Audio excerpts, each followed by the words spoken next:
Episode 5, Powerful One Podcast. Special guest, Spencer Elliott Horwitz. Out here. Spence is my best friend since Seventh and a half. We had a rivalry going There for was a a little rivalry. while. And then we became best friends. We're best friends ever since. Yeah. Even going to different high schools, different colleges, we've remained best friends. Spence is currently finishing out school at Radford University, and he's in the Major League Baseball Association. Minor league. But he was drafted to the Blue Jays organization, so he's playing professional baseball, which is really cool. So yeah, we're lucky to have him on. It's hard to get him. He's a busy guy, busy schedule. So yeah, Spence, why don't you give just a little brief bio? I know I touched on it, but yeah. Tommie and I grew up going to high school together, middle school together. Yeah, been good friends ever since, and just kind of clicked and saw he was doing this podcast, wanted to get on it. We share very similar views about the whole mindfulness, mindful tactics, spiritual awakening that we're going through. We're both really interested in it, so yeah, I think that's what we're going to be talking about, man. Yeah. We're here about what makes us us. Exactly. So just a little bit about yourself. I like to do like a minute Wikipedia page. Bet. Just talk about yourself. So Yeah, so I'm from Carroll County, Maryland, which is like kind of boonies. It's kind of like farm town, small town, but yeah, I grew up there. Then made the switch to private school, an all-boys school, and with my brother, best friend too. And then, yeah, always playing sports. It's how I made all my friends. It's how we became friends. yeah. And yeah, just figured out this whole baseball thing a little bit, one step at a time. Yeah. Got to play in college. Had a great time there. Met unbelievable people there. Love it there. Finishing up school, like you said. And I'm a finance major. Nice. Just in case this whole baseball thing doesn't work out. Got to figure out the money. And just working out hard right now in the off season, getting ready for the spring. Yeah. So what's it like? I know I've just learned from you, but what's like the process of professional baseball like after you get drafted? And then I'll talk about the draft a little bit too, because I know it's different than the NFL where there's seven what do you call it? A selection or 7 rounds. Yeah. So talk about the draft and how that went. Yeah. And then we'll get into your personal. Basically, we were hanging out for the draft, so we'll get into that as well. So draft is for baseball is 3 days. They break it up into 3 days because there's so many rounds. 40 rounds. And so the first 2 rounds are day 1. Then it's 3 to 10, I think, is day 2, and then the rest 11 to 40 is day 3. And day 3 goes really quick. Like you can follow it online and picks are happening every 10 seconds. So what's the process like? Because in the NFL, you get drafted and you go straight to the team, right? So if you get drafted to the Ravens, you just go to the Ravens team. Mm-hmm. And there's really so for like football, for example, because that's where I know the most, I'm sure a lot of people listening, there's no really like, you're either in the NFL or you're kind of not in the NFL at all. So talk about like the other steps that it takes to get to MLB, and then when you get drafted, where do you go? Yeah, baseball is really different. It's called minor leagues, and there's about 4 or 5 steps you got to get to after you've been drafted. You got to go through to keep proving yourself, and that. So each organization has about, I think it's like 200 people in it, and there's only 30 people on the big league roster. Yeah. So I got drafted, flew down to the complex in Florida, and met the guys, everyone in my draft class, really good dudes. They took us through some testing, make sure we're healthy, did a drug test, make sure we're clean. And they just wanted us to get down there, meet the people, get familiar with all the faces down there, who we're going to be working with. And then, so I was down there for a week working out, just like touching up on a few things. And then they ship us all out to different affiliates. So half of us went to Bluefield in Virginia, which was not too far from my school. It was like 45 minutes away from Radford. So that was nice. And the other half went to Vancouver. So and then it's just go right after you get drafted, right? Yeah, we played 58 games in 63 days. Yeah. That's wild. So now what are you doing? So now you're back at school, even though you're technically a professional baseball player, you're back at school finishing classes? Back at school, working out, just hanging out with my buddies, finishing classes, just being a normal student and all training hard. Yeah. So baseball for you has been, what's funny is Spencer played lacrosse in, was it 8th grade or 7th grade? 8th grade, which is crazy because he was keep in mind, he was like the best athlete and the best baseball player at our high school, or well, I guess middle school at the time. But Spence and our other best athlete, Kurt Rowling, shout out Kurt, Yale quarterback, they ended up playing lacrosse, but I guess basically after 8th grade, it was just all baseball for you, right? Yeah, I played hockey through high school. No, yeah, I just mean as far as, yeah, that's true. So you were I think you were the only one to be on 2 varsity sports as a freshman for hockey and baseball, right? Something like that. Yeah, it might have been someone else. But as far as just like the commitment to baseball ever since 9th grade, is something you knew you wanted to do, or talk me through a little bit of that? I'd say after 9th grade is when I was like, hey, I made varsity. Hey, I held my own. Then after that, I got to see Jamal Wade work out really hard, transform his body, and become what he wanted to do. And that's who taught me how to work hard and taught me how to work out and everything that I need to do. Yeah, because Spence, I don't know if you want me to talk about this, but he was a little fat back in the day. I was. Spence he was fat, then he was a little skinny, and then he started to put on the muscle, I guess, like sophomore year, right? Yeah.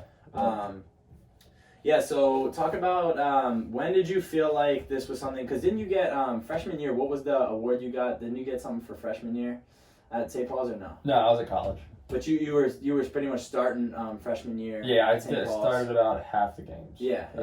So played freshman year all through senior year, had a good high school career. Yeah. But yeah, talk about when you were like, all right, this baseball thing is like, I actually can do this in college, and then maybe I can do it at the next level. Like, when did that click for you? Yeah, so I remember my first game on varsity in conference. We're playing this really good pitcher who was going to a D1 school. I think it was College of Charleston or something. And I wasn't starting. None of the freshmen were. There's me and 2 other guys. And we ended up getting killed. We were down like 12-0. So the freshmen got to go in. And first at bat, it's freezing cold. I'm just like, fuck it. I'm swinging no matter what. Like, just whatever happens. Swing as hard as I can. Barely get a single out of the infield. The whole family's there. My cousins were there. It was really exciting. And after that, I got to first. And our first base coach was like, "Are you kidding me?" I was like, "Yeah." And that's when it clicked. And I was like, "Yeah, I got a chance. That's one of the best pitchers in our league." Damn. And so, yeah, that's when I was like, "I like this thing." Yeah. And then, so talk about, we'll touch back on the draft a little bit more, just because I know that day was stressful because we were hanging out. But yeah, so what was like the college baseball, like Division I sports are no joke. Like, most of our friends who played D1 sports quit. Yeah. Whether it's D1, D3, there's like you and 1 or 2 other people I know who have basically played every year of eligibility in D1 sports. So talk about just Division I, that life in that process, because I've heard it's just literally like a full-time job on top of your already like full-time schedule. So what was the D1 baseball process like for you? First of all, getting recruited sucked. Yeah. So I had one other Division I offer, Mount St. Mary's and Radford. So I went to Radford. I didn't even know that. Yeah. So it was slow for me and sucked because I felt like I was better than what I was receiving. Yeah. So that was annoying, but that just kept me pushing myself to get to where I wanted to go. So luckily I ended up at a great spot at Radford. And then I didn't really know what to expect. Like, I pushed myself and did my own workouts and like had the help of Jamal, obviously. But none of my friends are baseball players. Right. So like I'm like the only one around here that plays baseball really. So I didn't really know what to expect, and I was going to a completely different state, 6 hours away, and whatever. So I remember getting there. They really eased you into it. First 2 weeks, it was a little hitting, a little lifting, a little throwing, nothing crazy. Around week 3 is when it starts turning up. We'd have 6 a.m. lift 3 times a week. I go straight from that lift to 8 a.m. class 8 to 11, lunch at 11:30, practice at 1:30 till around 5, study hall 7 to 9. Yeah, and you still got homework and a social life after that. Yeah, and that's off season, right? Yeah, off season before. Yeah, off season is definitely more time consuming, more grueling, and in season's more about, hey, let's do our thing, let's win some games. Yeah. So you played 3 years at Radford. You're not allowed to play this year since you're technically in the MLB organization in the minors. MLB. Yeah. Oh yeah. Okay. Major League. So let's see. I guess talk about, so it seems like athletes kind of are like put into this bubble of kind of like they're coddled through like a lot of their high school and they're given all these exceptions, but people don't realize that athletes are just like everybody else. They have issues that everybody deals with. So talk about one of the hardest things of just being like a student athlete for you. Yeah. So the hardest thing is just still finding that like me time. Like finding out what makes you you and what makes you happy besides your sport. Yeah, that's a good point. You're always doing something, practice, lift, nutritionist, meetings, you got everything. You get in the training room, there's always something to do, but what happens when all that's gone? Yeah. Then like, especially like seeing my buddies now is like, I became closer with the guys in the class above me. I was over and they have real jobs now. Yeah. Like, people don't understand that their whole life just got switched upside down. Mm-hmm. That they had a full-time job already as a Division I athlete, and now they're sitting at a desk for 8 hours a day. Yeah. Like, people don't understand how difficult that really is. Right. So what have you found to be something that you're able to find as like kind of I call it like your inner peace. What have you been able to find as like your inner peace throughout baseball and school and everything like that, and just all the stresses of life? And I've been trying to grow my faith, definitely. Just keeping the faith that everything's happening for a reason, and that something does happen that I don't understand at the time, that it'll have a meaning. I've been through things in my life that I thought were the worst things that ever happened to me. Right. And then turns out to be the best thing that ever happened. Dude, literally, that's like my biggest thing is like, and that's so hard to conceptualize because in the moment it seems like the worst thing in the world. Yeah. And so just the mindset you have in that moment is so different. We as people can only see the short term. Yeah, exactly.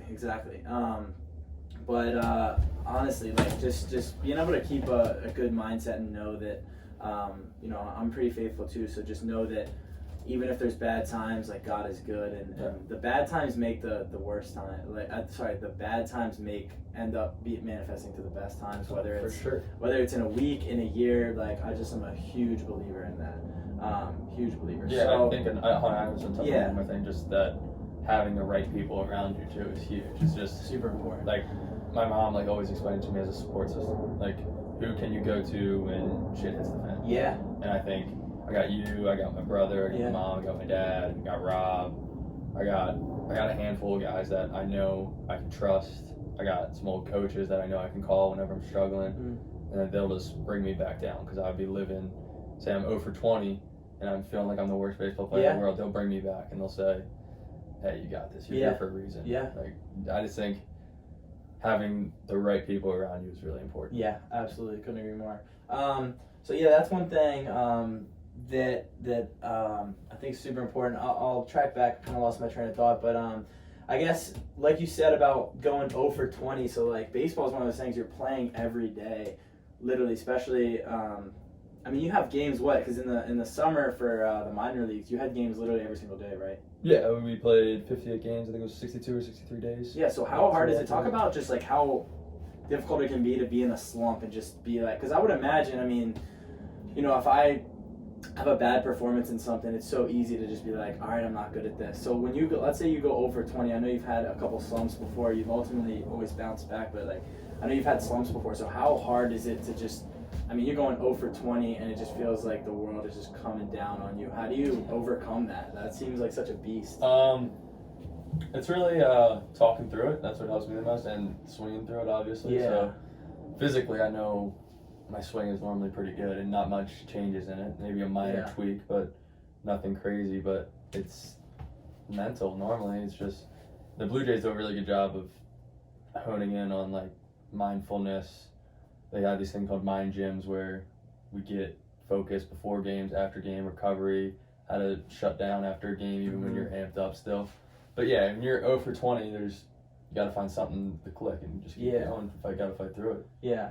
Like you can't. There's no hiding from it. That's the thing. Like, in most other sports, you can have a bad game, get a week to shake it, get 2 days to shake it. Exactly. But now with baseball, especially, you gotta just figure out a way to get through it. Yeah. So I came and saw you play up in the Cape Cod League. Mm-hmm. Talk about the Cape Cod League, how legit that is. Just explain it, because I'm sure not a lot of people know about it. Yeah, that was unreal baseball experience up there. Met some unbelievable guys. Every single player on my team when I was there ended up getting drafted. Yeah. And I was actually the lowest pay. That's crazy. Yeah, but saw everything from 102 to 82. Saw guys that were 6'6" hitting bombs, guys that were 5'8" running 6'2s down the line that ended up being third rounders. So it's a invite only? Yeah, it's like you get recommended by scouts in the area who say, hey, we want to see this kid more. Let's put him in a good league. So did you see people doing, because I know baseball, obviously every sport professionally, like PEDs come into play. Did you see that while you were up there? No, I didn't see any of that. But you hear rumors of it. Yeah. You don't know if you believe it. Yeah. But I didn't see anything. Okay. No. I was curious about that. No. But so talk about, I know you kind of went through like a big time low when you were up in Cape Cod, just because you were staying with a host family. You know, I mean, me and your mom came to visit, but talk about just the Cape Cod League and your experience with that. So Cape Cod was everything I wanted to do. It's a place I wanted to be for sure. It was one of the dreams of mine, just playing there. Had an unbelievable host family. They did everything for me. Gave me great food, great experience. Teammates were great, but I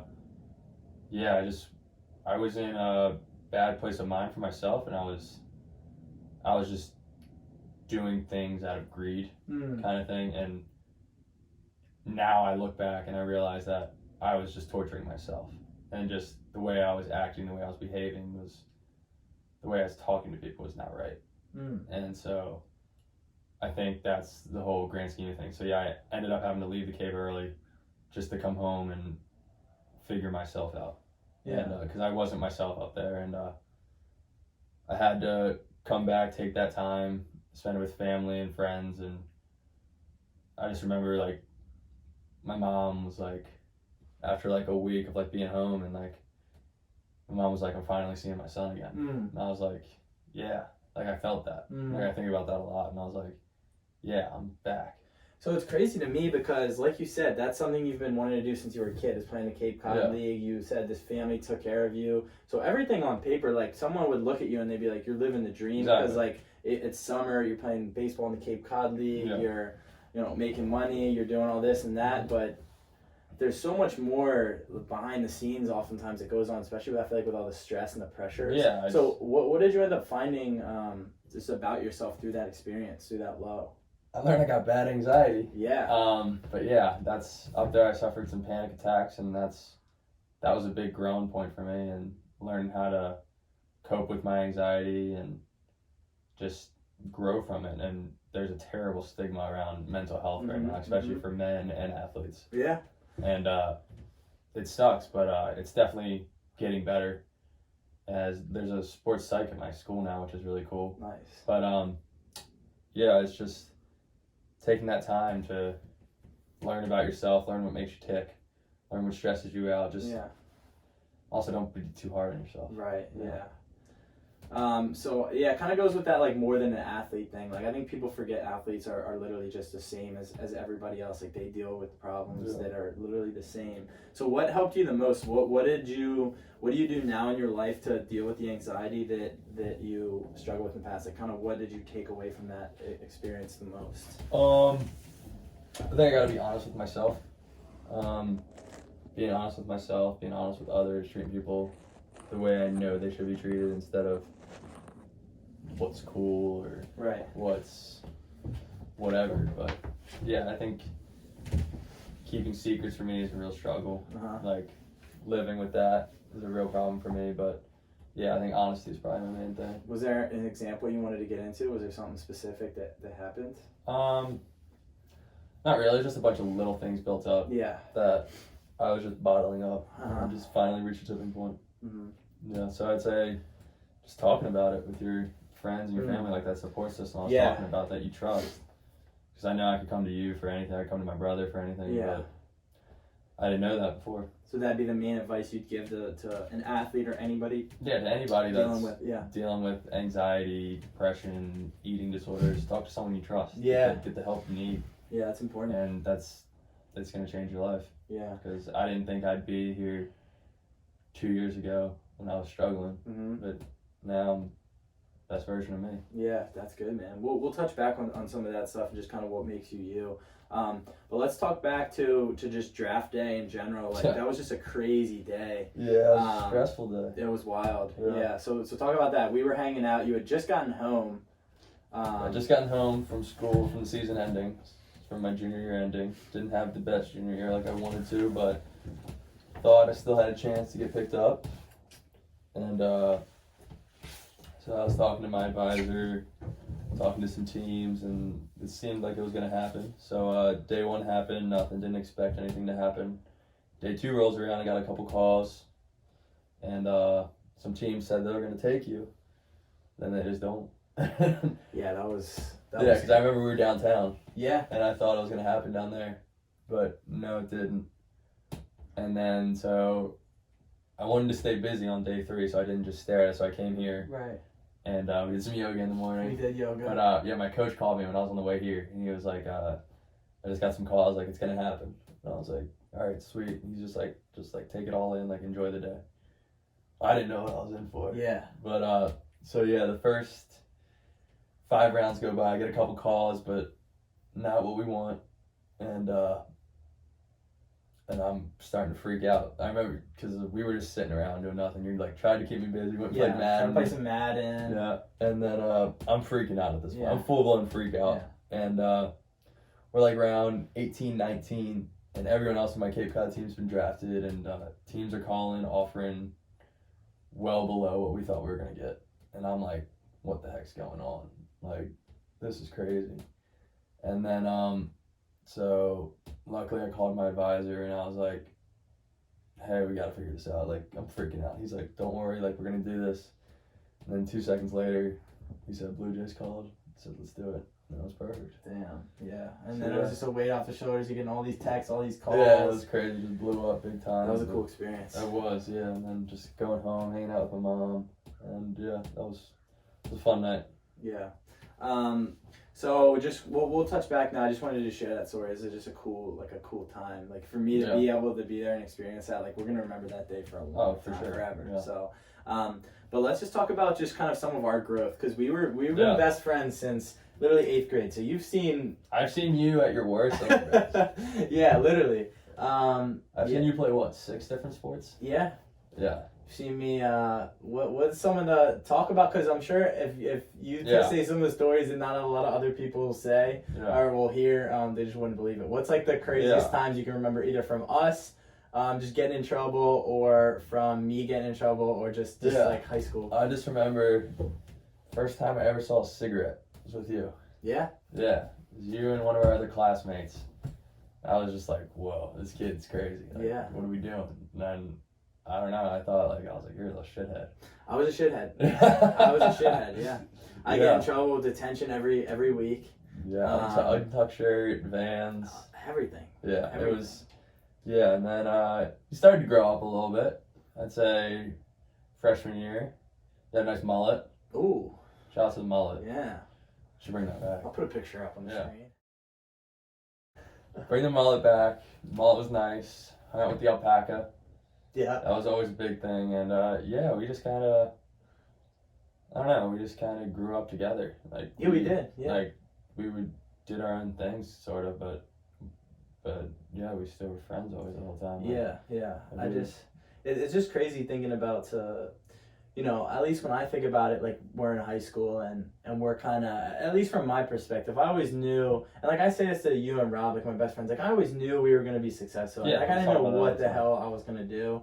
And I'm not saying necessarily that I'm successful now. I mean, I love the spot I'm at, and I'm sure you'd say the same, but it's just one of those things you see in private school. Everybody's growing up, and like they say, I want to go to this college and I want to study this, and the whole time I'm just thinking like, I suck at school. There's nothing I want to study, and so the whole time I just think that everybody's got their path figured out and I don't have my path figured out. Yeah. And I feel like but that's the whole comparison thing that we talked about. It's terrible. It's toxic. Yeah, we did talk about that. Yeah, just you know, what was it that quote I said? Is you said comparison is the devil, and social media makes it so easy. Yeah.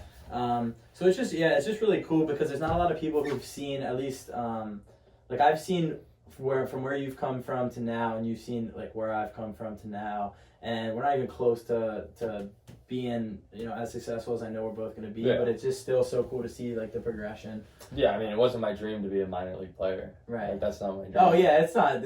So like, is it success right now? Yeah, it's success, but I'm not done. Yeah. Yeah. So I'm curious your thoughts on your purpose. Like, do you feel like baseball is your purpose, or because I have a lot of I haven't really gotten into it on the podcast, but you know, I've got a lot of thoughts on just the whole concept of purpose. But I mean, how do you look at that? Like I think the experiences I've been through are my purpose. Yeah. So like the whole mental health thing that I've been through, that's a purpose for me. That I need to spread awareness for that. That guys, athletes, women, everyone is going through something. You just don't know what it is, and people are hiding it. And that's terrible. So I know that's one of my purposes for sure. And I'd say probably baseball is right now. That's it right now. But that's just right now. You never know what's going on. And that's the thing. I always feel like with the idea of purpose, like if your purpose can be taken away from you or end, then I don't necessarily think that's your purpose, because obviously there will be a day baseball ends for you. Yeah. Hopefully it'll be after you've played in the MLB for a while and had success. But I think like what you touched on in the first place is cool to see that you feel like there's like a deeper rooted purpose in you, even though it's just because like I opened up to one of my buddies in the cave about what was going on. Yeah. And he was like, dude, I completely understand. He's like, I've been there, I've been through that.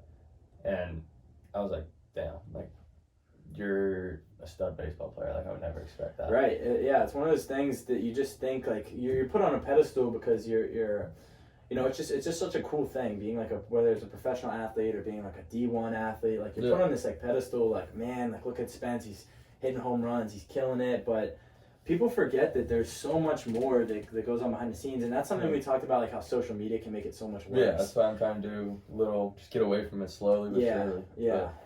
But, it's good to have, but everyone's going through something, whether it looks like it or not. Even your most happy friends, or Chris Farley, everyone thought he was so happy. Yeah, Robert Williams too. Yeah, everyone else, those people are so happy. They made everyone else happy except themselves. So I think it's super. You never know what's going on in people's minds. You never know. Keep going. You never know. Keep going. And that's Mike Stud. That's a guy we get a lot of inspiration from. Yeah. Our favorite artist. And that's also part of what. You know, I had plans to do a podcast before I listened to his podcast. Yeah, I think he pushed you. But he pushed me a little bit. Yeah. Like there was a couple of people who pushed me to just kind of start and start it off. But Mike, shout out Mike Stud. Yeah. MSH. What's kind of the next steps for you? What are you working on right now? What are you working toward? What's going on? Yeah, I'm just finishing up school for this semester, so I'll have one semester left, and getting bigger, faster, stronger. Just start getting back into baseball like these last couple weeks, and just excited for what 2020 is coming.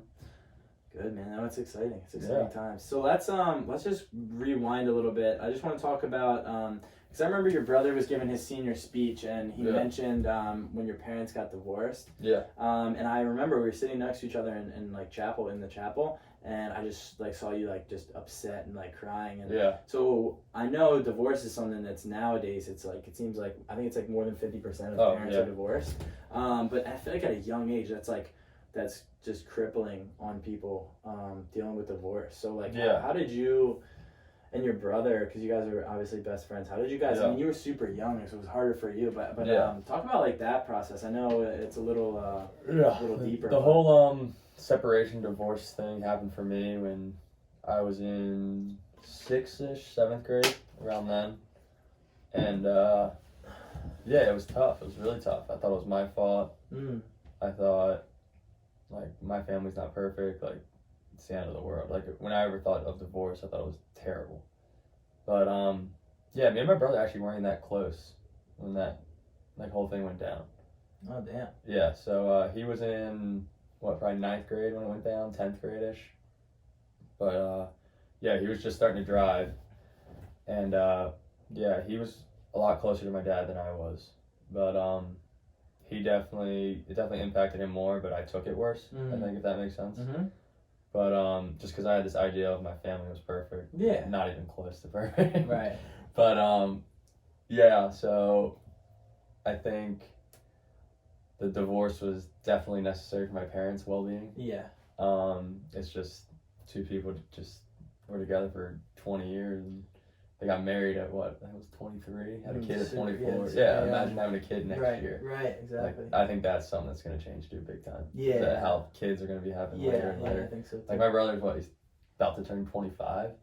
My Yeah, mom that's had crazy. a kid at 1. Right, and right. she already had a kid. Yeah. So I think that's just a whole new thing about how the world's changing. But whatever, we'll get into that another time. But yeah, it's the whole divorce thing hit me really hard, and I didn't really know how to handle it. And my mom actually made me go to therapy. Damn. And I was like 10 years old, and didn't want to go at all. She tricked me into going, and it changed me completely as a person and how I viewed everything, how I learned so much about myself. So yeah, I've been in this whole therapy, mental health thing for a long time. Yeah. And I didn't even know it. Right. Yeah. And it's funny because it's, well, I don't know if funny is the word, but it's like one of those things that ironic. At the time was the worst. Yeah, it's ironic that at the time is the worst. Yeah. But now it's like instrumental in who you are. Oh, 100%. That it taught me how to be independent. It made my mom go back to work.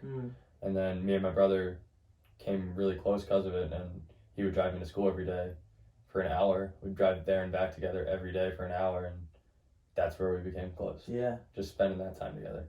So, yeah, I mean, without that, me and my brother wouldn't be nearly as close as we are. I don't know where I'd be. Yeah. You don't know. Yeah. And yeah, I mean, we had to move out of our house and had to move to a much smaller house. That sucked at the time, but I don't know. I like my life. Yeah. So worked out pretty good. Yeah. So talk about, because you mentioned faith and like mindfulness. So where are you at now with like those practices and from some of the stuff that happened before to get you to now? Like where are you at just like in everyday life with that sort of thing? And what kind of things are you putting into practice and whatnot? Yeah, I'm a big believer in just breathing and just like focusing on what's going on around you in the here and now, so you can live in the moment, so you don't live in your head space kind of thing. Yeah. But yeah, as far as what was the other question? Faith, spirituality. Faith, how about that? Yeah. So we have an FCA group at school that we meet up once or twice a week, and yeah, I've just been a big believer in that, and it's just nice that a group of athletes can get together and talk about their struggles and how our walks are all different and how our faith can still be growing, and just also having that support system around us that I think is needed. Yeah. So like, I mean, when the going gets tough, what do you fall back on? Yeah. So I mean, I got my faith, I got my family, I got my friends. That's all I need. Yeah, that's true. All right, I gotta piss hard. Let's take a little break and we'll come back.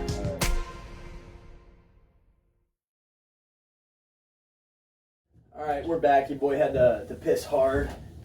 What's the first thing you do in the morning?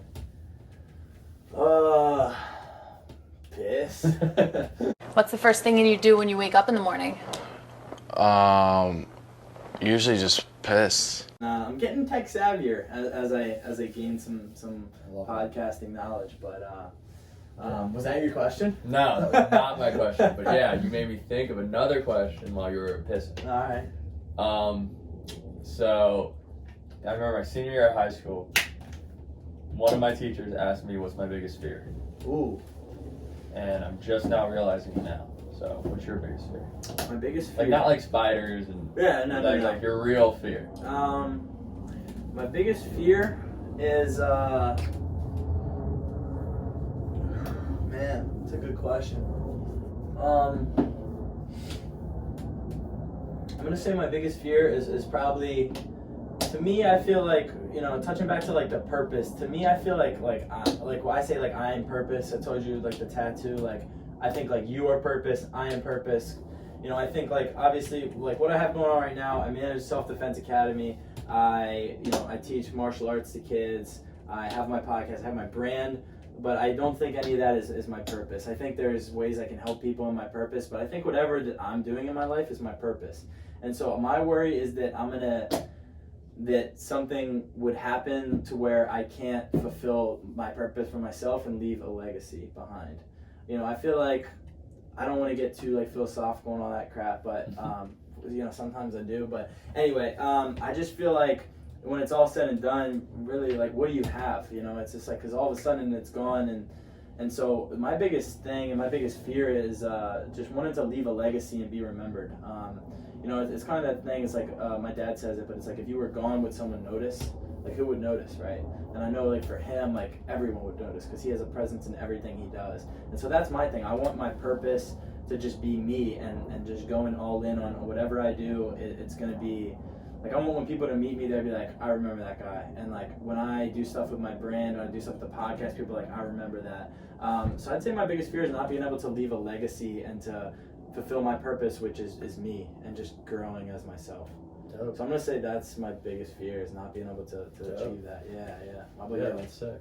I think I got two. I got, like, a little easier one. Yeah. First one's dying alone. I don't want to die alone. Mm. Yeah. I don't know. I'm a big people person. Interesting. I'm gonna get into that.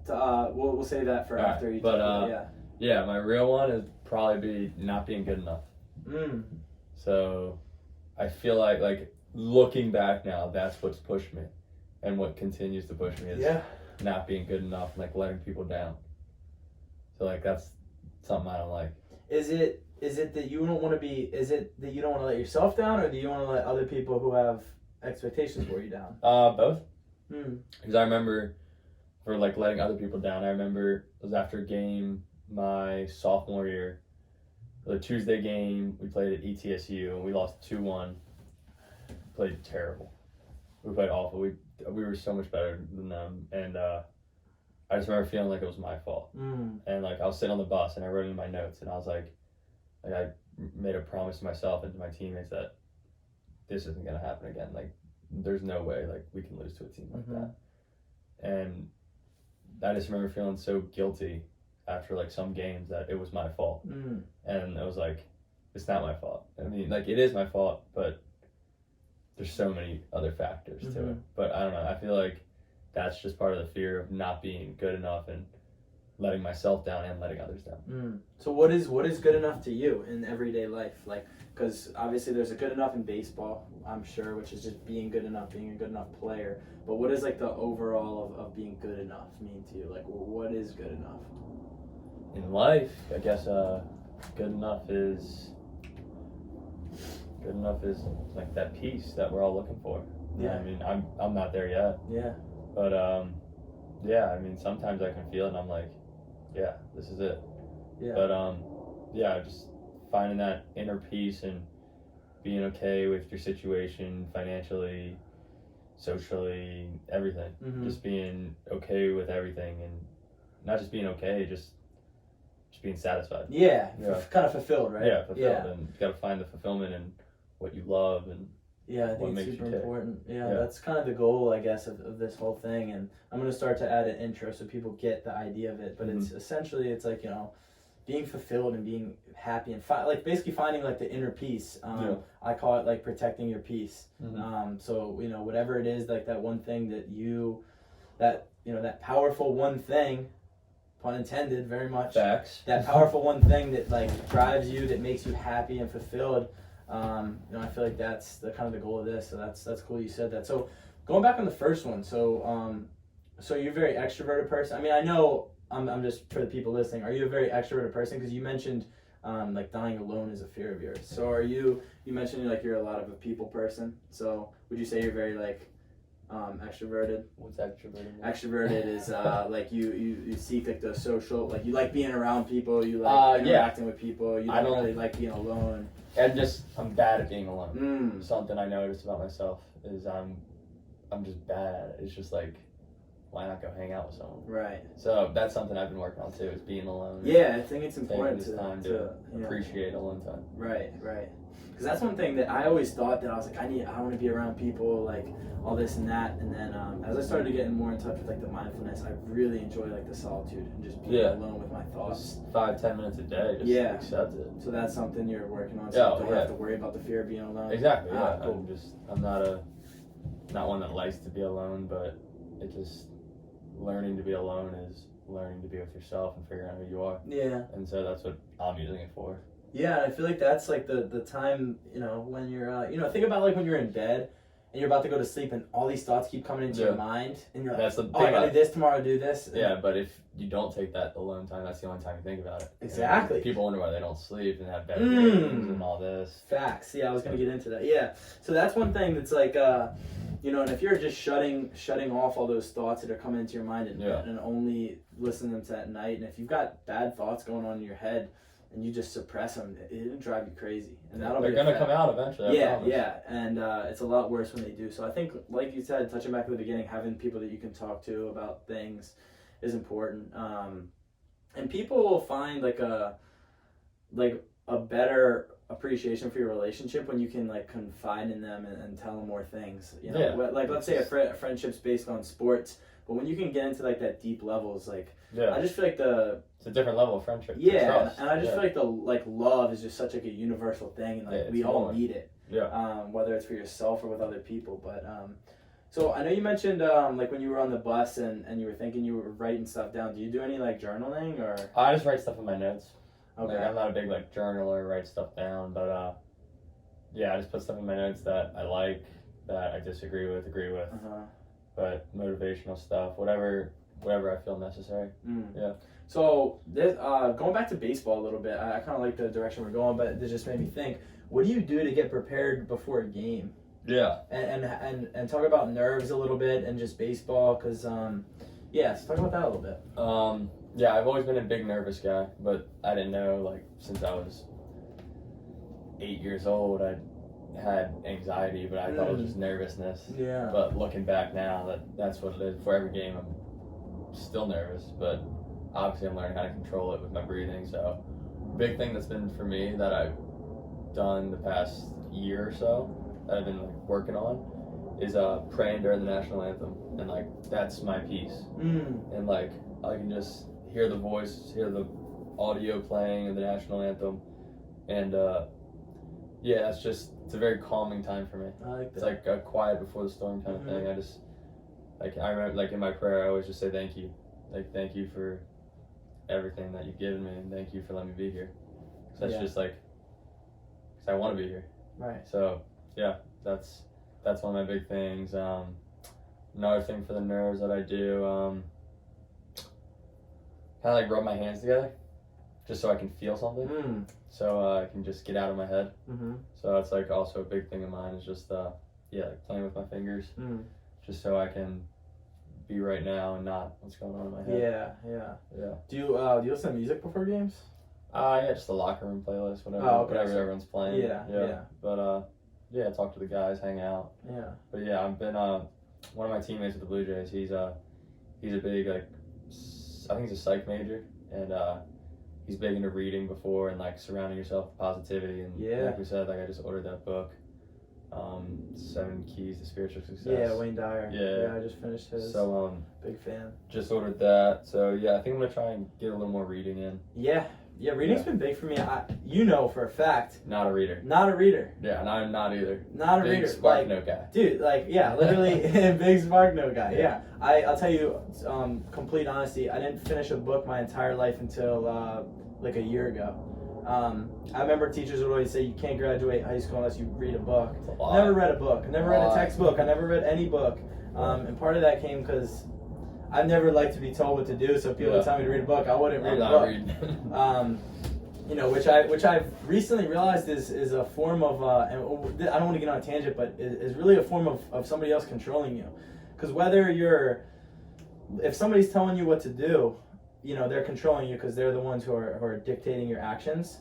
But at the same time, if you're, intentionally doing something the opposite of what someone tells you to do, they're controlling you. that make Yeah, sense? that makes sense. So it's part of that thing, and I realized my whole life I was actually being controlled because I was going out of my way to consciously not listen to them. Not listen to them, even if it was maybe what I wanted to do. Yeah. So that was one thing, like reading, I picked up on. Now I read every day, no matter what. But it was something I picked up on not too long ago. But it's been huge because when I'm reading in the mornings is when I'm my most creative. It's when I do my content creation for the podcast for my company. And so reading's been a huge thing. But yeah, I definitely want to get into it. I've never been a reader myself. Yeah, man, it's just I've never had the capability of just sitting there and just soaking it up. Yeah, I've always just been I can go to other things that are more beneficial. That's true. Yeah, that's definitely how I felt for a while. But I think there's a lot to be said for. It comes back to school a little bit. Just there's something to be said for wanting to learn something versus being forced to learn something. Yeah. Wanting to read because you're interested in the topic versus I have to read because it's for school. I think once I stopped going to school and it became something where I was I can read because I want to read now is when I started enjoying it. Yeah. So I think you'll enjoy reading. But the Wayne Dyer is a good book, and I'll always steal that from you after you read it. Yeah, for sure. But yeah, man, anything else that you want to talk about? Anything specifically?